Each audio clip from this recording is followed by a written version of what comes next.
¿Estamos? ¿Estamos?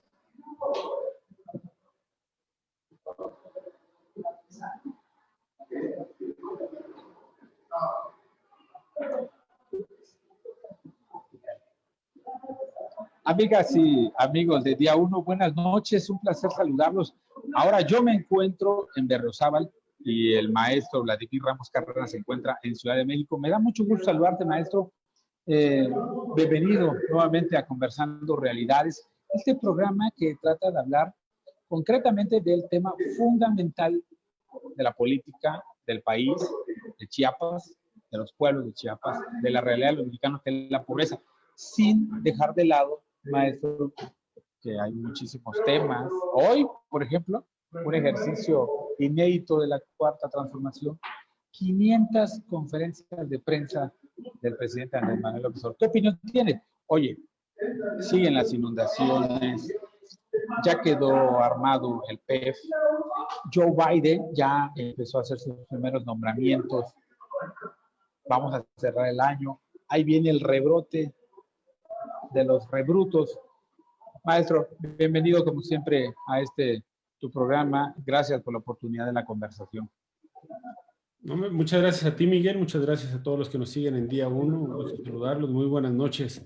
Muchos temas de qué platicar para hoy martes. Encantado, como siempre, y invitarlos a participar. Todas las preguntas son muy buenas. Te quiero preguntar, porque, bueno, esa fue de las críticas de hoy. 500 conferencias de prensa de un presidente de la República como nunca antes se había dado. ¿Qué significa eso? Un ejercicio de transparencia, un ejercicio de apertura, propaganda disimulada, presencia permanente de la figura máxima del movimiento de la Cuarta Transformación. ¿Cómo lo observas tú en tu condición de consultor, en tu condición de observador de la realidad nacional, para abrir boca, como decimos aquí en Chiapas? Bueno, yo creo que es nadie, ¿cómo decía esta canción? Y nadie, como decía nuestro paisano Rayleigh, ¿no? Y nadie lo pensaba, y nadie lo hace. Ajá, Bueno, sí. Pues bueno, nadie lo pensaba, todos creían que iba a ser una cuestión que en pocos meses iba a ser un ejercicio que iba a llegar al agotamiento. Le apostaban también a un tema de, incluso yo recuerdo haber leído en artículos que la edad del presidente también probablemente iba a ser mella eventualmente en este hábito de las mañaneras. Pero bueno, hoy martes 24 de noviembre, 500 mañaneras, cifra récord, ¿no? Yo creo, y hay destacar algunas, ¿no? La más larga fue por ahí del 11 de noviembre de casi 3 horas 15 minutos, que puede ser buena, puede ser mala. Yo recuerdo en una ocasión que no estuve en Venezuela, pero estuve en Cuba. Todavía vivía Maduro y tocaba la retransmisión, y a mí me tocó uno de esos días, me puse con los reclamos velados de mi esposa, por supuesto, pero me puse a ver un programa de Aló Presidente de Nicolás Maduro, y fueron aproximadamente 5 horas de ese programa, ¿no? Que hablaban de todo. Era un programa de ocurrencias, muchos dirían propagandístico. Tenía un propósito, era mostrar a un presidente que hablaba de cosas cercanas, sí, pero era un ejercicio que no sé si se hacían mediciones para ver el rating o de cuántos venezolanos lo veían, pero a mí en lo personal lo vi alrededor de 40 minutos, tampoco vi eso. Cuando regresé todavía estaba, pero fue un ejercicio interesante, ¿no? Aquí en México las mañaneras tienen dos propósitos. Hemos platicado con muchos compañeros incluso del doctorado, ha sido motivo de debate, y decíamos, ¿qué son? y a veces la mañanera se ha convertido también en un instrumento de política pública. Pareciera que los secretarios de Estado están con una libreta, ya sea los que están ahí presentes o los que están viendo la mañanera desde su casa, están con una libreta sobre las rodillas, viendo qué instrucción o qué indicación les va a dar desde ahí, a esa hora de la mañana, el presidente de la República, ¿no? Este, ha sido controversial, ha sido una manera de mantener un contacto, hacer que la comunicación del presidente esté disponible para todos. Hay que verlo desde eso es un punto.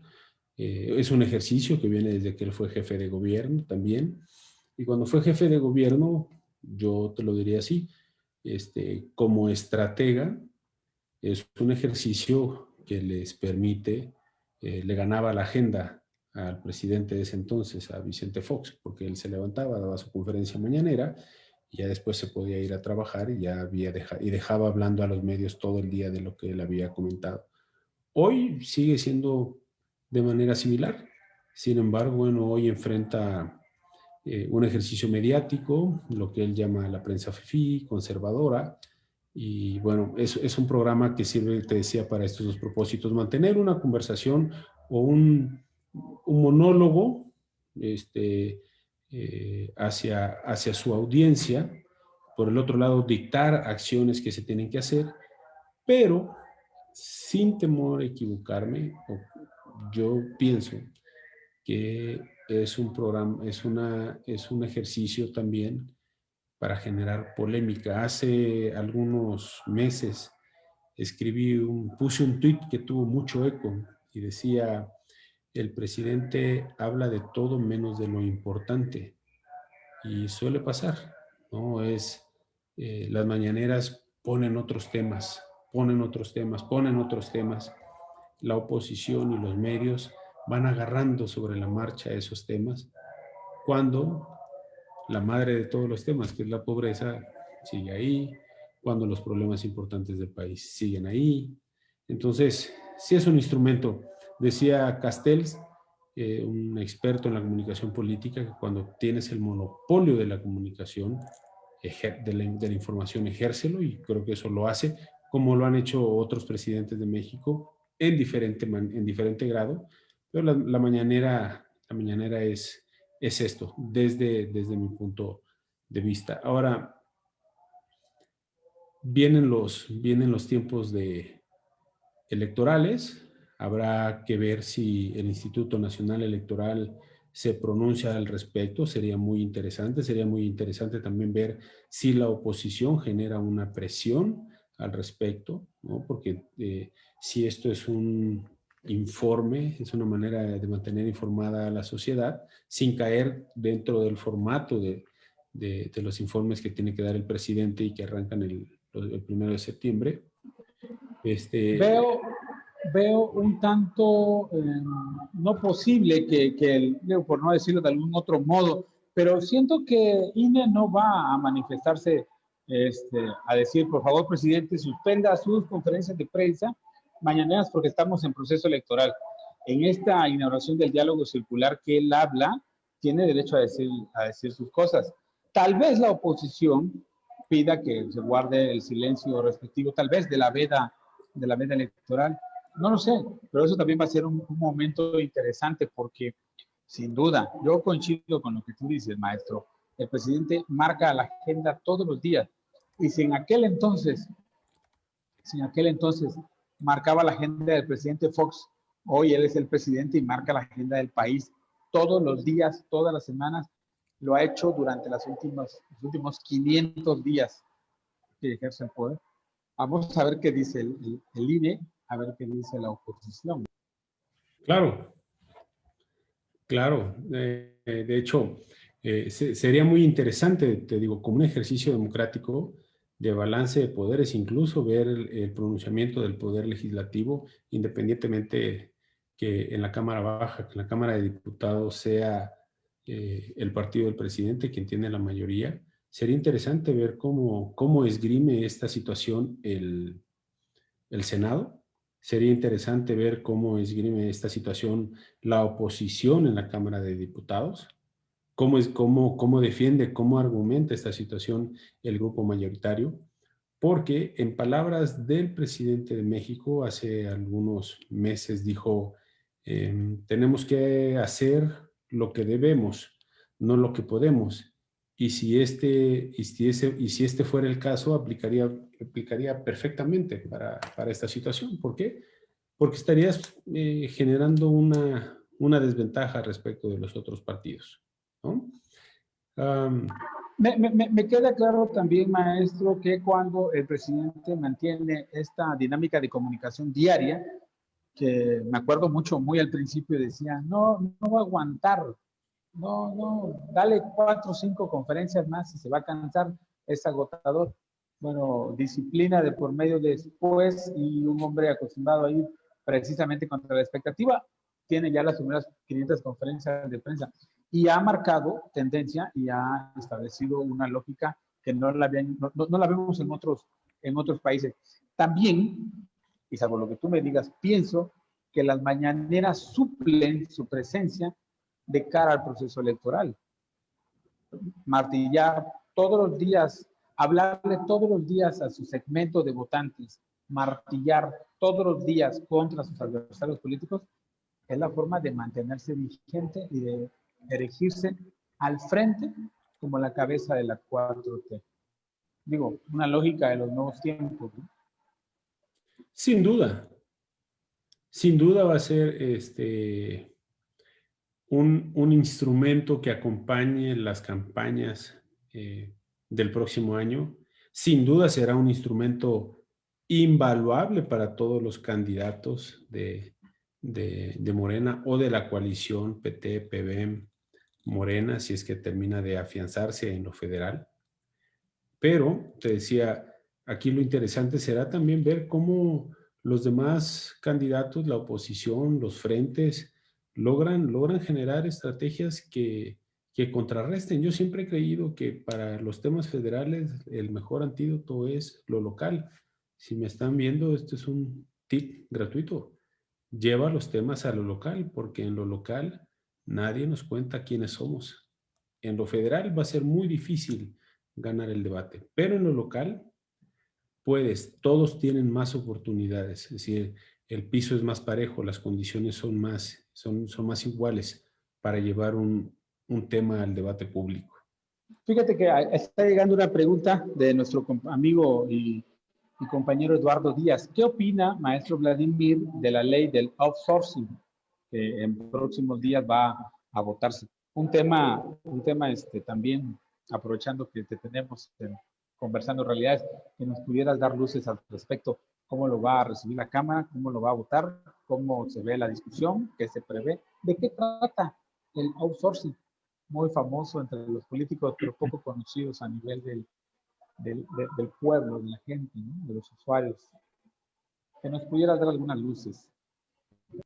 Claro, mira, sin duda hay muchos fantasmas, hay muchos mitos, hay mucho,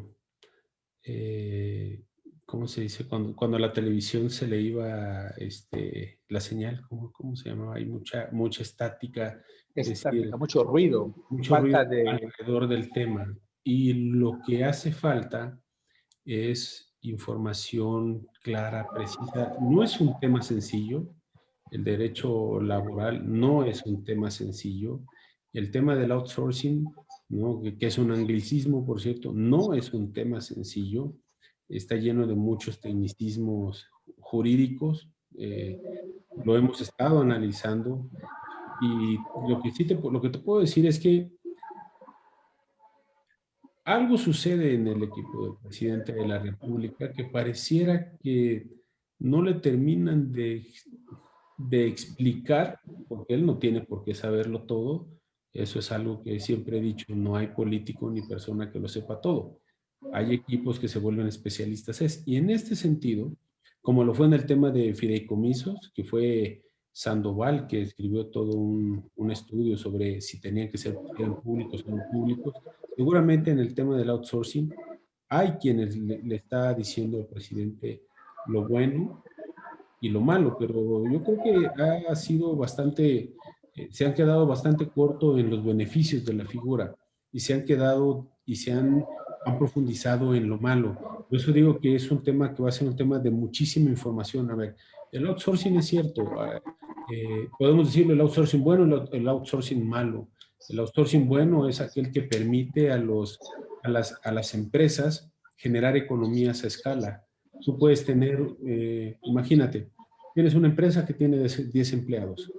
A esos 10 empleados tú tienes que generar, tener un contador, tener un área contable para estarlos dando de alta, de baja, llevar al corriente todos los temas fiscales ante el Instituto Mexicano del Seguro Social y demás de tus empleados. Hay un tema de ciclo de rotación de empleados, suben, bajan, y todo eso para una empresa que es pequeña, mediana empresa, se vuelve una carga y le resta competitividad, ¿no? Al restarle competitividad, pues lógico, en el mercado pierdes espacios. Entonces, las empresas de outsourcing permiten a estas empresas generar economías a escalas. Una sola empresa le puede llevar a 10 todos los temas contables y demás.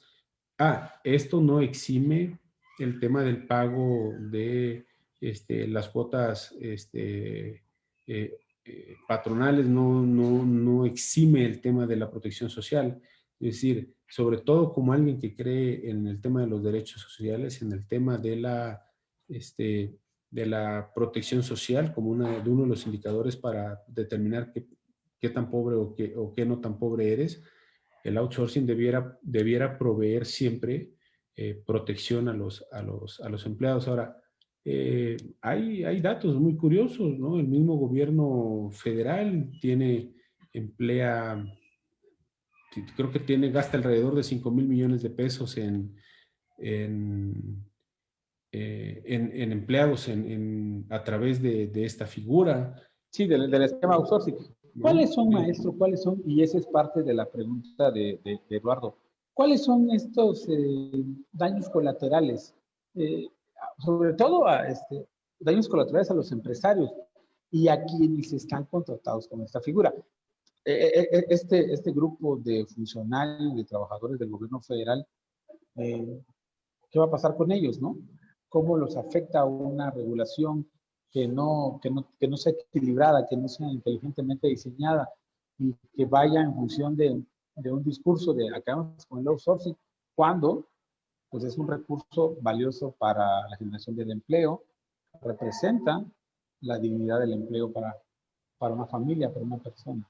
Mira, diría lo siguiente. Una de las instancias que están ausentes en el debate público y que está obligada más que nadie a estar en el debate público es el Instituto Mexicano del Seguro Social. Zoe Robledo está más que obligado a estar en este debate, porque si alguien puede decir quiénes cumplen y quiénes no con sus responsabilidades de dar seguridad social, es el IMSS.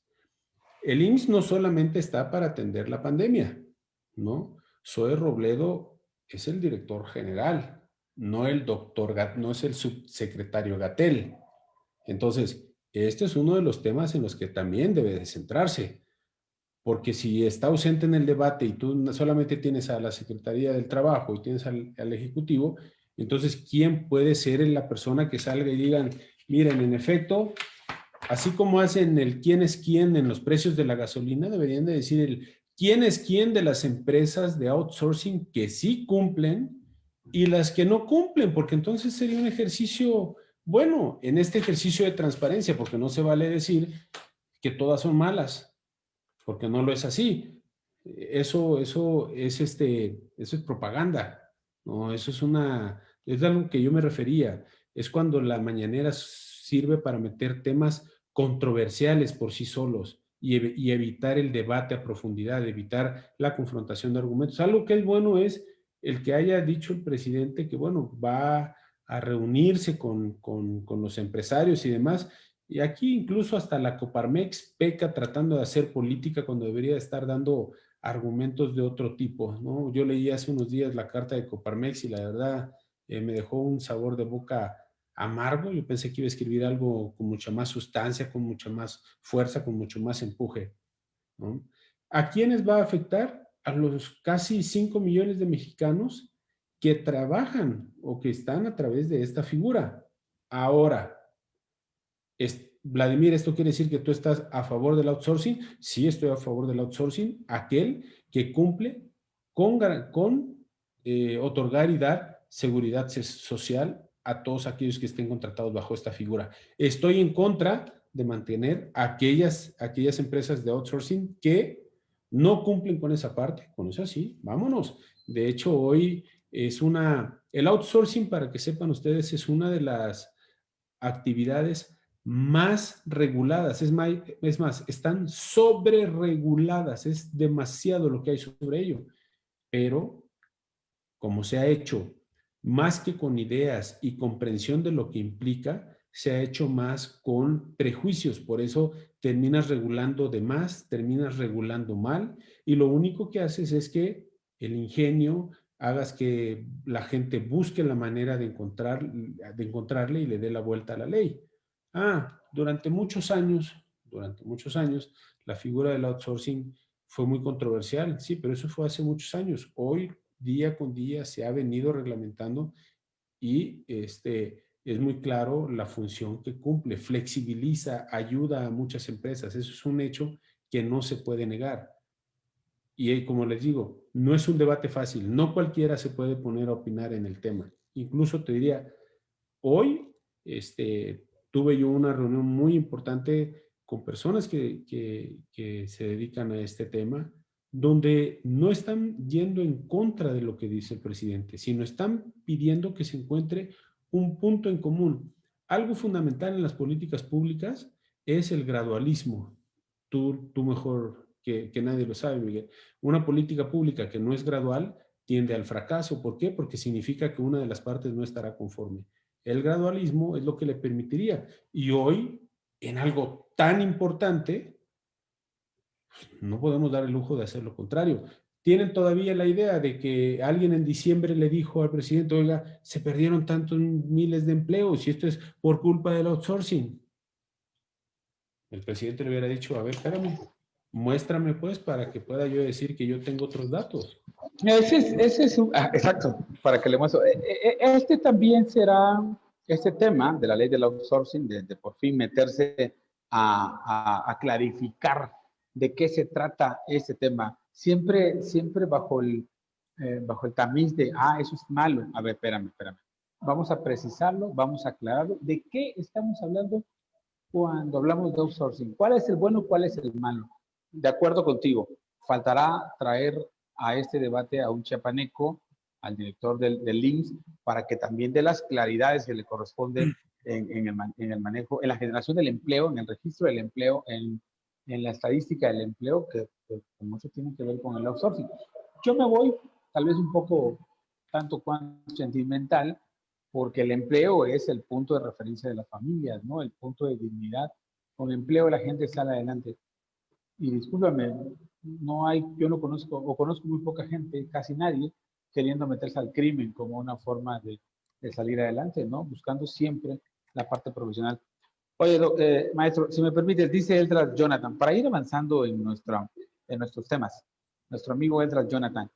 Buenas, doctor Vladimir, maestro Miguel. Pregunta, ¿qué tanto impacta, cambiando abruptamente de tema, en México la transición del gobierno norteamericano? O sea, nosotros, ¿qué en ese contexto, no? ¿Cuáles son las expectativas para la nueva administración de Estados Unidos y nuestra repercusión? Ya dijimos en la ocasión anterior, maestro Vladimir, que es un falso debate al interior del país lo que está pasando allá, cuando a México siempre le debe importar lo que hacemos acá, la política doméstica, cómo nos metemos a los grandes debates, al debate principal de la pobreza, al gran tema de la política, y avanzamos hacia adelante. Pero bueno, nuestro amigo Eldra Jonathan pregunta, ¿y cuál es su análisis sobre el presupuesto a la educación? Ese es otro tema.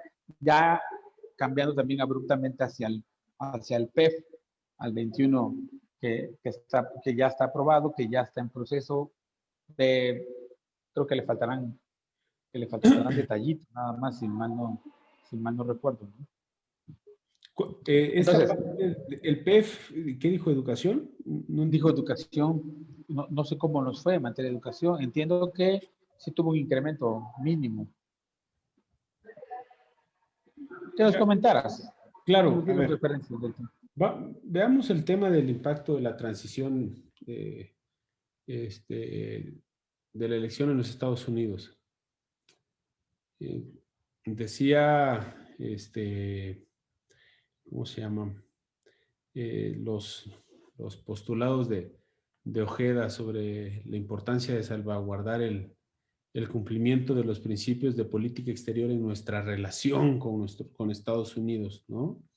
La necesidad que tenemos de reafirmar nuestra autonomía ante la superpotencia, ¿no? Algo que nosotros debemos de entender por ahí es que Estados Unidos no tiene amigos. Primero, hace poquito el embajador de Estados Unidos en México subió una foto con John F. Kennedy diciendo que Kennedy era un gran amigo de México.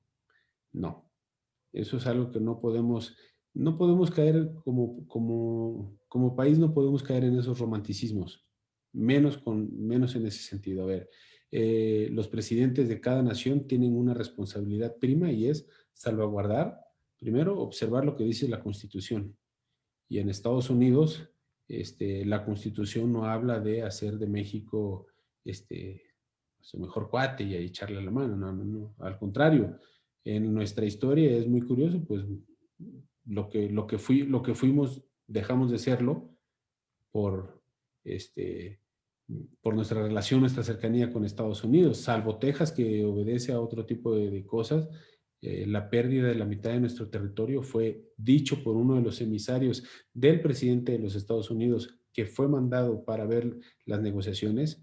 Él mismo se decía avergonzado de ver cómo una nación como los Estados Unidos, tan poderosa, era capaz de tomar ventaja sobre un país tan débil o debilitado como era nuestra nación en ese momento. Entonces ahí, para que no entremos en ese tema de romanticismos, ¿no? Estados Unidos tiene muy claro, no por nada durante muchísimos años fue América para los americanos. La doctrina Monroe hablaba de ello, el expansionismo. Cuando escuchaban ustedes las frases del imperialismo yanqui, tenía cierto sentido, era extenderse. Alaska fue comprada a los rusos, imagínate, o sea, tenía esos tintes. Luisiana fue comprada, si no mal recuerdo, a Francia, Florida fue comprada a España. Entonces, Estados Unidos durante muchísimo tiempo fue una nación en expansión y hoy ya no puede seguir con eso, pero su política expansionista la puedes encontrar de otra manera. Entonces, no podemos nosotros confundir ahí nuestra relación con los Estados Unidos. Podrán las cosas que son de suma importancia para nosotros, ¿no? Probablemente para Estados Unidos sea así, lo que para nosotros sea fundamental, para Estados Unidos sea algo ahí normal, algo que pueda Sí, pasar. Entonces, parte del escenario y del ambiente de la región, de la política, ¿no? No está perfilando su debate interno, por ejemplo, ¿no? sí, Maestro, aprovechando esa pregunta de Edra Jonathan, coméntanos del PEF para ir perfilando nuestra conversación hacia el cierre. Ahora me vas a tener que disculpar, tengo que ir a tomar mi para regresar a mi casa, si no me quedo a dormir aquí en el frío de Berriozábal. Un municipio ubicado, para quienes nos ven fuera del contexto de Chiapas en México, a un costado de Tuxtla Gutiérrez, a 20 minutos, ¿no? Pero por favor, el PEF en materia de educación, maestro, por favor. a ver, el PEF en materia de educación. Dame un segundo. Eh, Educación pública. Vamos a tener una variación de aproximadamente discúlpame, porque no quiero darte el dato incorrecto, educación pública. El proyecto hablaba de 326,282 millones. El proyecto en el 2020 fue 326,282 millones. Para el 2021, el proyecto, acuérdate, el PPEF, el proyecto, presentó 338,046 millones de pesos. En la primera versión del decreto se le disminuyó alrededor de 11,000 millones y quedó en 337,000. Entonces, ¿cuál va a ser ya para la segunda versión? Quedó y final 337,846 millones de pesos.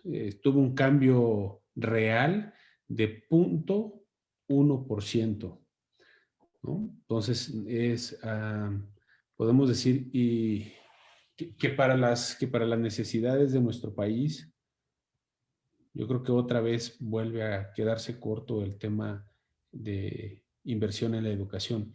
Y esto que menciona Esdras, miren, no es un tema de disculpar al gobierno, no, ni mucho menos, pero algo importante que tenemos que tomar en consideración a la hora de hacer un análisis político es ponderar lo que se puede, lo ideal con lo posible. Lo ideal es que tuviéramos muchísimo dinero y que todo ese dinero lo pudiéramos invertir en lo que quisiéramos. Pero un principio de la economía o un principio de todo estado es que no se Gastar lo que tienes. no se tiene, no se tiene todo lo que queremos, o al menos no en las cantidades que queremos, y eso es una realidad. Entonces, el país está atravesando por una situación muy complicada. El presidente se ha quedado, como dicen los gringos, short-sighted, no ha querido ver los beneficios de la obtención de crédito, de deuda, que podrían ayudar al país en este tipo de situaciones. Ya lo hemos platicado en otras ocasiones. Él ha preferido no adquirir deuda. El argumento que él esgrime, para mí se me hace un argumento que no tiene mayor sustento. Él dice, antes la deuda se la quedaban solamente los gobernantes y los corruptos, por eso yo no pido préstamos. Es como aceptar de una manera que si él pidiera, harían lo mismo, pues, ¿no? Entonces, eso es algo que se vuelve como, bueno, tienes tú que el secretario de Hacienda en algún momento dijo, es que para nosotros adquirir deuda es mucho más costoso que para otros países. Aquel ejemplo que alguna vez hicimos entre el que es buen pagador y el que es el mal pagador. Así es. El historial crediticio que como país te genera, ¿no? ¿No? Maestro, para ir perfilando, si me permites, también un amigo nuestro, Luis Antonio Ramos. Buenas noches. Un comentario acerca de la restricción presupuestal a los estados que conforman el bloque federalista. ¿Sí hubo alguna especie de sanción? ¿Sí les pasaron el rastrillo? Me refiero a Jalisco, me refiero a Nuevo León, que se pusieron ahí contra el presidente y de que, a ver, rediscutamos el pacto, si no, nos vamos. ¿Hubo en el presupuesto, se reflejó el castigo? No, la verdad es que en el ramo 28, en el ramo 28 todos tuvieron disminuciones, todos. No hubo un estado que no tuviera, unos más y otros menos, pero todos tuvieron. Y eso de entrada ya te dice mucho. Aquí hay un concepto que yo les decía, no es lo mismo pacto fiscal que pacto federal, y quienes nos escuchan deben de entender, o sea, lo digo así, hay que entender muy bien la diferencia. Pueden renunciar al pacto fiscal, pero no pueden renunciar al pacto federal. Si no, les va a pasar lo que les dije como cuando Yucatán se quiso separar de México, ¿no? No, eso no. Eso es romper con el gobierno, y romper el pacto federal implicaría que ellos quisieran convertirse en naciones independientes. Eso no es. Ellos hablan del pacto fiscal, de la fórmula de coordinación fiscal, de cómo hay esa redistribución. Tienen cosas a favor, Pero lo que a ellos se les olvida, y es lo que he dicho, incluso a este Gabriel Cuadri, que lo que tiene de intelectual lo tengo yo de chino, la verdad. No puedo creer que un intelectual o que se digne de ser intelectual tenga un tacto de elefante o una visión tan pobre de lo que es nuestro país y que tenga tan poco conocimiento de la historia. ¿Por qué el norte y el occidente de nuestro país está en mejores condiciones que el sur de México? Hay que remitirnos a la historia. La historia es fundamental. En los años de la industrialización en México, el gobierno pensó que era muy buena idea. Por eso aquellos que nos están escuchando y son gobierno, no todas las buenas ideas son buenas. Suelen ser ocurrencias. Ellos dijeron, bueno, ¿qué es lo que vamos a hacer?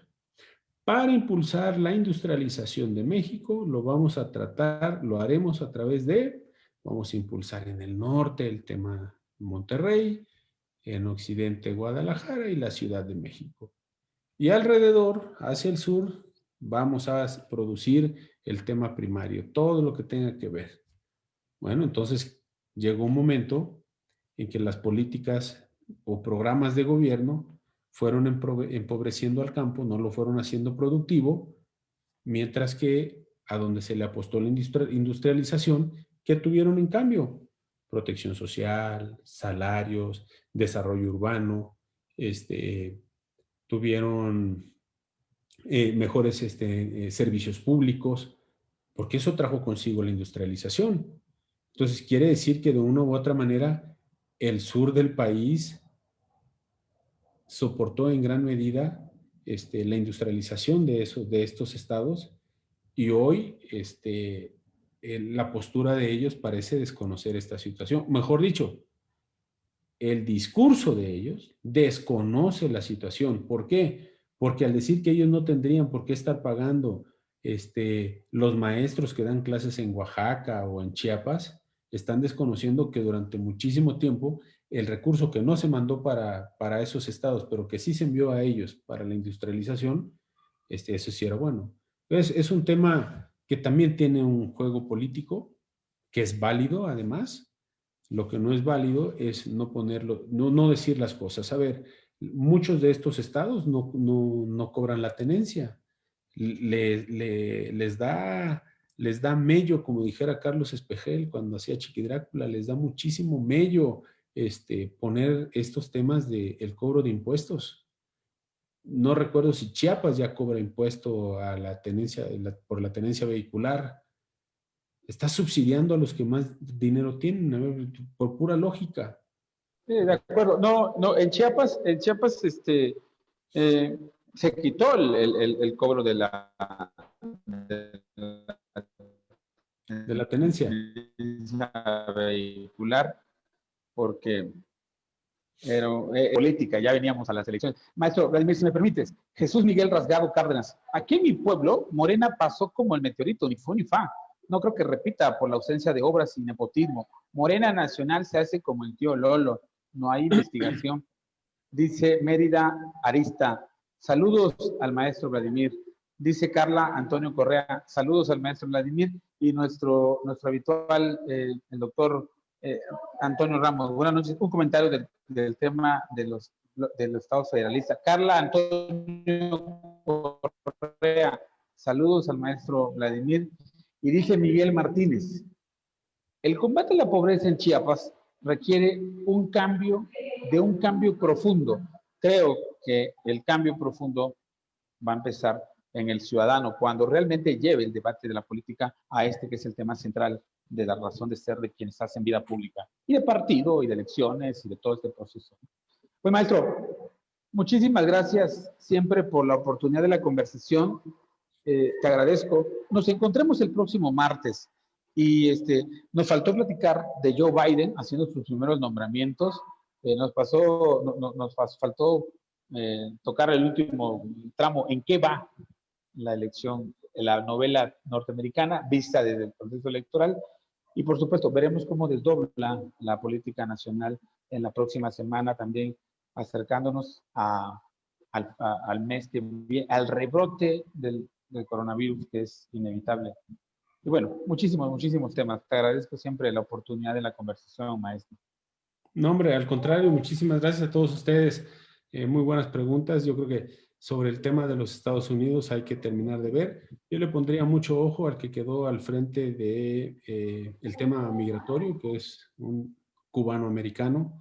Yo recuerdo cuando vivía en los Estados Unidos, a veces decíamos que la gente que estaba ahí decía que los mexicanos, la policía de origen mexicano en los cruces fronterizos solían ser mucho más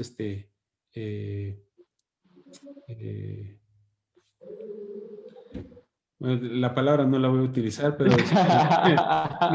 Pero hay que ponerle ojo, va a ser muy interesante. La política migratoria de los Estados Unidos, que no se nos olvide, esto es cierto, es decir, Joe Biden fue vicepresidente de Barack Obama y la administración de Barack Obama fue la administración que más mexicanos o personas no originarias de Estados Unidos deportó. Es decir, eso hay que tenerlo muy en cuenta, ¿no? Entonces, la llegada de esta persona, sé que ha estado nombrando el secretario de Estado, fue su asesor durante mucho tiempo, entonces seguro vamos a ver en qué va. Con mucho gusto. Muchas gracias a todos por participar. Y Miguel Martínez, muy buen apunte, es lo que hemos dicho acá. El cambio profundo es cuando los ciudadanos obliguemos a las candidatas y candidatos a hablar de lo que realmente importa. Y lo que realmente importa en Chiapas es la pobreza. 7.4 de cada 10 chiapanecos viven en pobreza. Que no se nos olvide nunca. Gracias, maestro Vladimir. Buenas noches. Cuídate mucho. Hasta pronto.